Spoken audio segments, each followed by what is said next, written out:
It sees everything before you see it, shares data across the battlefield, and disappears from enemy radar. Meet the F-35 Lightning II, less an aircraft, more a flying network of lethal intelligence. This is the story of arguably the most advanced, most capable, and certainly most controversial fighter jet the world has ever seen. A machine born from ambition, forged in technological revolution, and tested by staggering costs and complexity.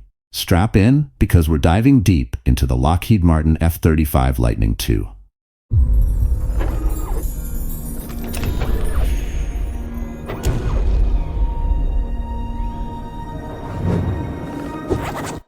Before the F-35 dominated headlines, there was a problem brewing in the halls of the Pentagon. The Cold War was over, but the skies were crowded with aging aircraft designed for a different era. The U.S. Air Force flew the F-16 Fighting Falcon and the A-10 Thunderbolt II. The Navy and Marine Corps relied on the FA-18 Hornet and the AV-8B Harrier II jump jet. Allies flew many of these same planes, plus others. Replacing each one with a dedicated new design would be astronomically expensive, a logistical nightmare. What if, planners wondered, they could create one core aircraft design, a single platform that could be adapted to meet the needs of multiple services and even international partners? The idea was audacious. Build 3 distinct variants from a common baseline, sharing parts, training, and sustainment infrastructure to drive down costs. This ambition coalesced into the Joint Strike Fighter Program, or JSF, launched in the mid-1990s. It wasn't just about replacing old planes, it was about creating a leap forward, a 5th-generation fighter defined by stealth, advanced sensors, and networked capabilities, all while supposedly being affordable. Emphasis on supposedly. 2 aerospace giants stepped up to the challenge. Boeing, with its X-32 concept, featuring a distinctive large chin inlet, and Lockheed Martin with the more conventional-looking X-35. Both had to demonstrate not just standard flight, but also the tricky, short takeoff and vertical landing capability needed for the Marine Corps variant. Lockheed Martin's X-35 employed a novel solution, a separate, shaft-driven lift fan embedded in the fuselage behind the cockpit, coupled with a swiveling engine nozzle. In 2001, after intense competition and flight demonstrations, including the X-35B prototype successfully performing a short takeoff, supersonic dash, and vertical landing all in a single flight, a feat never before achieved, Lockheed Martin's design was declared the winner. The F-35 Lightning II was born, named in honor of Lockheed's legendary World War II P-38 Lightning fighter. The ambition was now reality, or at least the start of a very long, very complex, and very expensive reality. From that single winning design, 3 distinct flavors of Lightning emerged, each tailored for a specific mission profile and operating environment, yet sharing a significant degree of commonality in their core systems. First, there's the F-35A. This is the conventional takeoff and landing, or CTOL version, the workhorse destined primarily for the U.S. Air Force, and the most common variant found in air forces around the globe. It's the lightest, most agile of the trio, capable of pulling 9 Gs, 9 times the force of gravity, in high-speed maneuvers. It's also the only variant with an internally mounted cannon, the 4-barrel General Dynamics Gaio 22A 25mm Gatling gun, useful for close air support or warning shots when needed. It takes off and lands on standard runways, just like most fighters we're familiar with. Think of it as the baseline F-35 experience.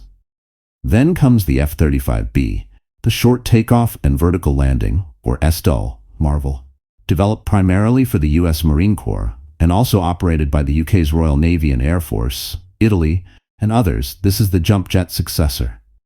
It incorporates that revolutionary shaft-driven lift fan system connected to the main engine, along with roll control ducts in the wings. This allows the F-35B to lift off from very short runways, or even unprepared surfaces, and land vertically like a helicopter. This incredible flexibility comes at a price. The lift fan system adds weight and takes up internal space, reducing fuel capacity and internal weapons payload compared to the A model. Its G limit is also lower, at 7 Gs, but the ability to operate from smaller amphibious assault ships, forward operating bases close to the fight, or damaged airfields gives commanders unprecedented operational freedom. It's the variant that truly pushes the boundaries of aerodynamic possibility. Finally, we have the F-35C, the carrier variant, built tough for the demanding world of naval aviation aboard supercarriers. Operated by the U.S. Navy and Marine Corps, the F-35C features significantly larger wings, with a wingspan of 43 feet, 13.1 meters, compared to 35 feet, 10.7 meters, for the A and B, and larger control surfaces on the tail. This increased wing area provides greater lift and control authority at the slower speeds required for carrier approaches. To fit onto crowded carrier decks, those larger wings also have folding tips. The F-35C boasts a beefed-up internal structure and landing gear to withstand the brutal forces of catapult launches and arrested landings using a tailhook.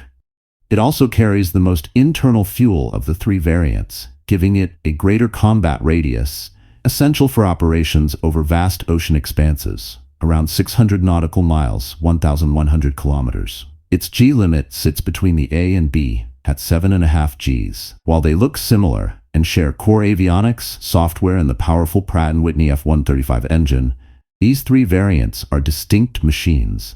The initial dream of extreme commonality, perhaps over 80%, proved elusive as the unique requirements of each service forced design divergences. Achieving this three-in-one marvel was a monumental engineering challenge, and one of the key factors contributing to the program's later complexities and cost increases. But what truly sets the F-35 apart, what makes it a fifth-generation fighter? It's not just about speed or maneuverability, though it can reach Mach 1.6, roughly 1,200 miles per hour, 1,930 kilometers per hour. The real revolution lies in its ability to gather, process, and share information, all while remaining incredibly difficult for an enemy to detect. Let's start with stealth, or low observability, LO, in military jargon. The F-35 wasn't the first stealth aircraft, but it integrated LO principles from the ground up.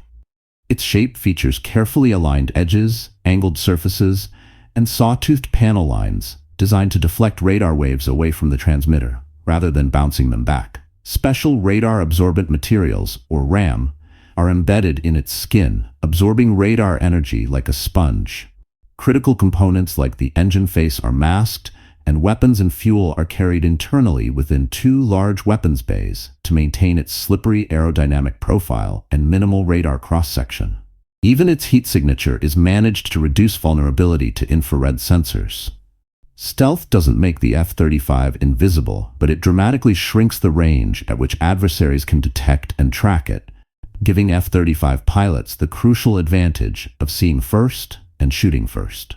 Complementing stealth are the F-35's extraordinary senses.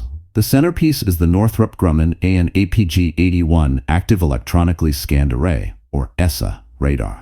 Unlike older mechanically scanned radars, ESA radars can track multiple targets in the air and on the ground simultaneously, perform electronic warfare functions like jamming, and even act as a high-bandwidth data link, all with a reduced chance of being detected themselves.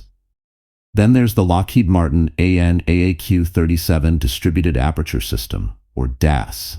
This is a network of 6 high-resolution infrared cameras mounted around the airframe, providing the pilot with a seamless 360-degree spherical view around the aircraft, day or night. DAS can detect and track approaching aircraft and missiles from any direction, even spotting the heat bloom of ballistic missile launches hundreds of miles away. Working alongside DAS is the AN/AAQ-40 Electro-Optical Targeting System, or EOTS. Mounted under the nose in a faceted, low-observable window, EOTS combines forward-looking infrared and TV cameras, a laser designator, and a laser spot tracker, providing passive, long-range detection and targeting capabilities without needing to turn on the radar and potentially reveal the F-35's position. Now, having all these powerful sensors is one thing. The F-35's magic lies in sensor fusion. Sophisticated onboard processors take the raw data streams from the radar, DAS, electronic warfare systems, and even off-board data links and fuse them into a single, intuitive, integrated picture of the battle space. Enemy threats, friendly forces, ground targets, navigation waypoints, it's all displayed coherently for the pilot. This unprecedented situational awareness is presented through arguably the most advanced piece of kit the pilot wears: the Helmet-Mounted Display System, or HMDS. costing upwards of $400,000 each. This custom-fitted helmet projects all critical flight information, sensor data, and weapon symbology directly onto the visor. The pilot doesn't need to look down at cockpit displays. The information is always in their line of sight. Combined with the DAS imagery, the pilot can effectively look through the floor or wings of the aircraft, seeing the world outside as if the airframe wasn't there. Information isn't just gathered, it's shared. The F-35 uses the stealthy, high-capacity multifunction advanced data link, or MADL, to communicate and share sensor data securely with other F-35s without compromising their position. It also carries the standard Link 16 data link to communicate with older aircraft, ships, and ground forces. This turns each F-35 not just into a hunter, but into an advanced sensor and communications node, distributing its high-fidelity picture of the battlefield to other assets, making the entire force more lethal and survivable. Powering all this is the Pratt & Whitney F-135 engine, derived from the F-22 Raptor's F-119, pumping out over 40,000 pounds, 178 kilonewtons of thrust and afterburner. It's the most powerful fighter engine ever produced, giving the F-35 impressive performance across its flight envelope.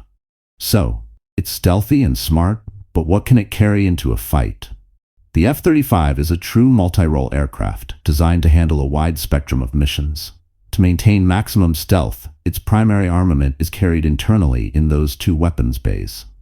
A typical loadout might include 2 radar-guided AIM-120 AIMRAAM air-to-air missiles and 2 GPS laser-guided bombs like the GBU-31 Joint Direct Attack Munition, JDAM, or the smaller GBU-39 Small Diameter Bomb. But when stealth is less critical, or when maximum firepower is needed, the F-35 can enter what pilots call beast mode. External pylons under the wings and fuselage can be fitted, allowing the aircraft to carry a much larger payload. Depending on the variant and specific loadout, the total ordnance capacity can exceed 18,000 pounds, 8,160 kilograms, with some sources citing up to 22,000 pounds, nearly 10,000 kilograms for the F-35A. This could include a mix of additional air-to-air missiles like the AIM-9X Sidewinder, various air-to-ground bombs and missiles like the Paveway series, JSOW, JSSM, and even anti-ship missiles. As mentioned, the F-35A carries its GAU-22A 25mm cannon internally. For the F-35B and F-35C, a low observable external gun pod containing the same cannon can be mounted on the centerline if the mission requires it. This arsenal allows the F-35 to perform air superiority missions, strike heavily defended ground targets, conduct suppression of enemy air defenses, or CAD, gather intelligence, surveillance and reconnaissance, ISR, and even perform electronic attack. Furthermore, the F-35A has been certified to carry the B-61-12 variable yield nuclear gravity bomb, adding a strategic dimension to its capabilities for certain operators. It truly is a jack of all trades, designed to penetrate contested airspace, identify and destroy targets, and survive to fight another day.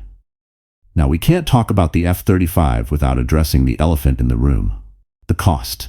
The Joint Strike Fighter program has become legendary, infamous even, for being the most expensive weapons program in human history. Initial promises of an affordable, common fighter gave way to spiraling development costs, schedule delays, and eye-watering unit prices. While the per-plane flyaway cost has come down significantly over the years, with the F-35A now costing around $80 million depending on the production lot and specifics, the total program acquisition cost for the nearly 2,500 jets planned just for the US is estimated at well over $400 billion. And the projected lifetime cost, including operations, maintenance, and upgrades over several decades? Estimates frequently hover around the scarcely believable figure of $2 trillion. Yes, trillion with a T. Why so expensive? It's a confluence of factors. The sheer technological ambition, developing 3 distinct variants with cutting-edge stealth, sensors, and software simultaneously, proved far more complex than anticipated. Integrating systems from numerous subcontractors across multiple countries created management challenges.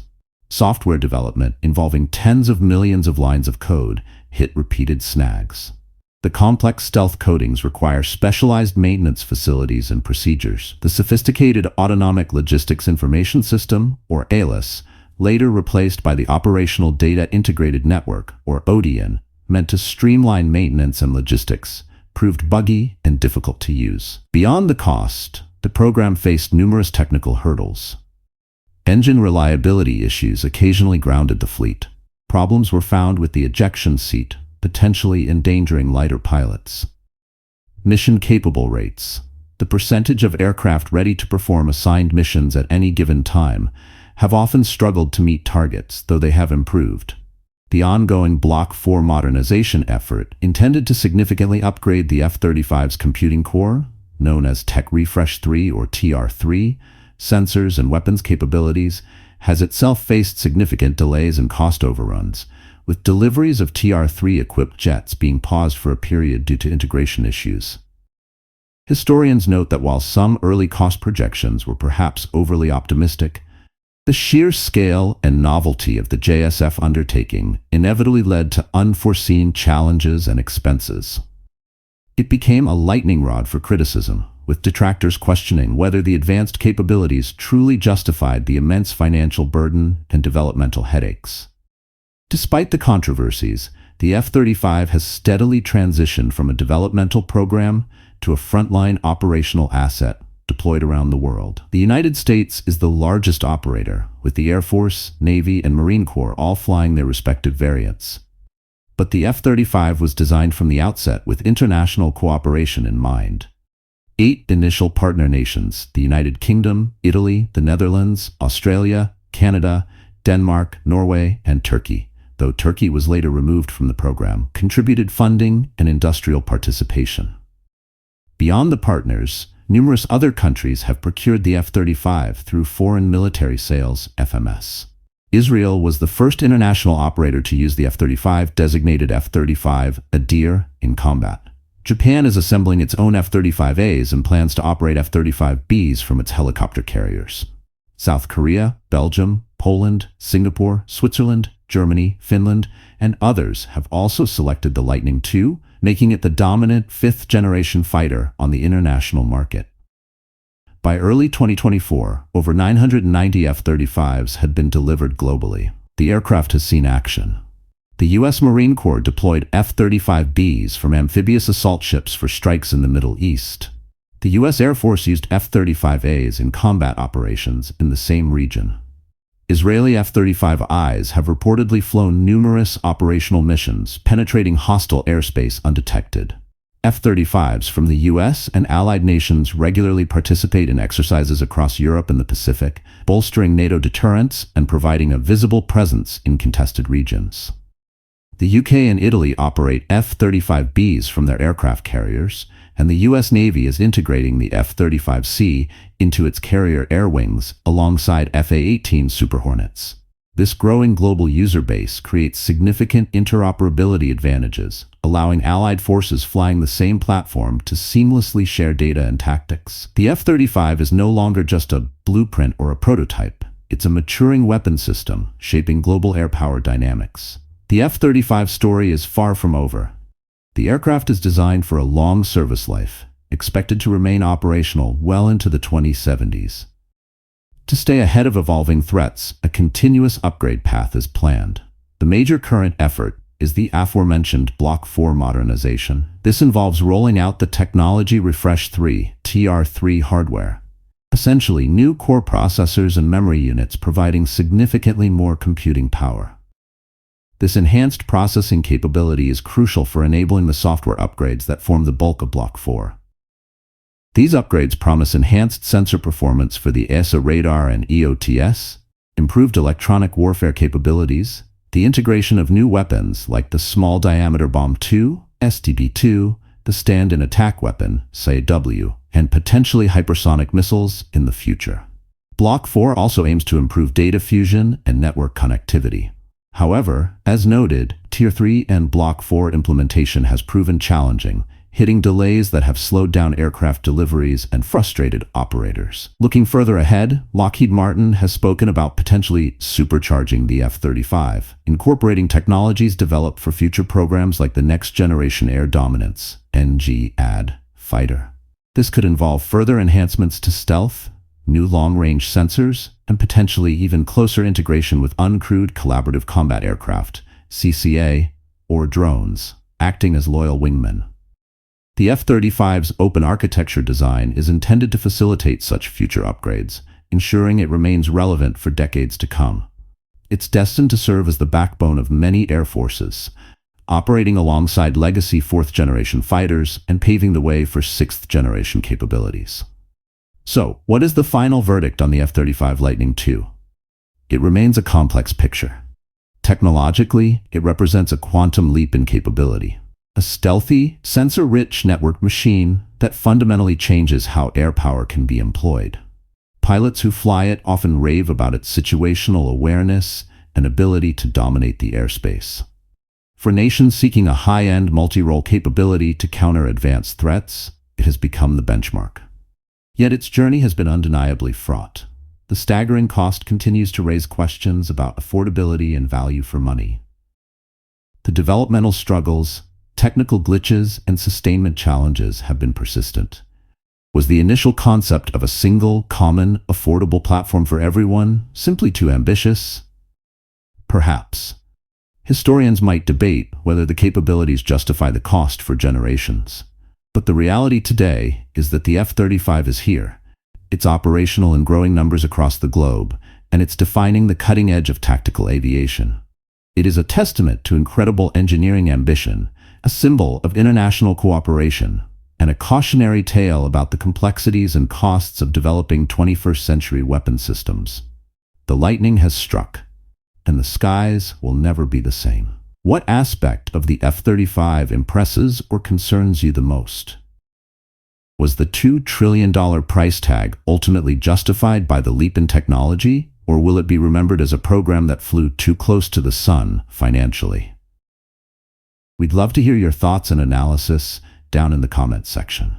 If you enjoy unraveling the stories behind these incredible machines and the complex histories they carry, consider hitting that subscribe button. We delve into military tech, legendary battles, and the figures who shaped warfare every week. And subscribing ensures you won't miss our next exploration into the annals of military history. Thanks for watching.